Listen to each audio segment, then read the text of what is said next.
Tidaklah mudah mencari orang hilang di hutan yang sangat luas. Sudah seminggu lebih satu warga Badan Meriah belum ditemukan.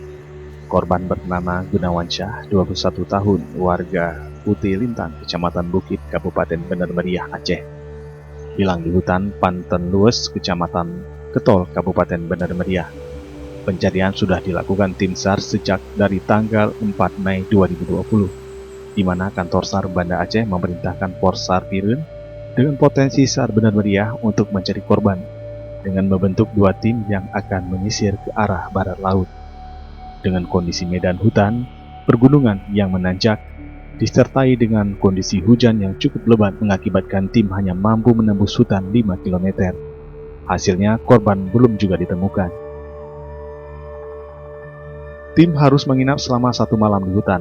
Pencarian hari berikutnya dalam proses pencarian, korban tim SAR gabungan ikut menelusuri ke dalam semak-semak, berusaha mencari jejak korban.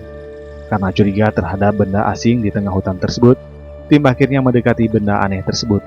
Ternyata seekor ular piton besar dengan kondisi perutnya membesar habis menelan mangsanya.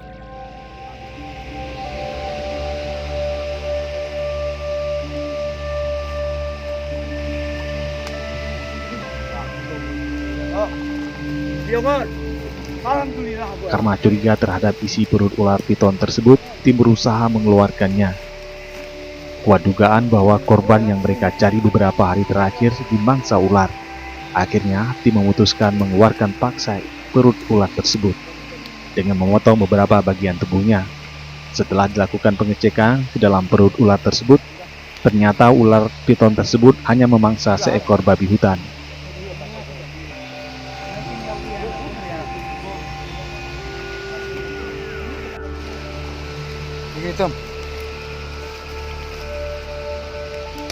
Dari hasil evaluasi bahwa pelaksanaan operasi SAR yang telah menyisir seluruh area pencarian yang mencapai 10 km sesuai dengan rencana operasi, sehingga dari musyawarah dan kesepakatan pihak keluarga dengan tim rescuer kantor SAR Banda Aceh bersama seluruh unsur terkait seperti BPBD, TNI, Polri, Satgas SAR Bener Meriah, masyarakat, bahwa operasi SAR dianggap tidak efektif lagi sehingga hanya untuk dilakukan pemantauan saja.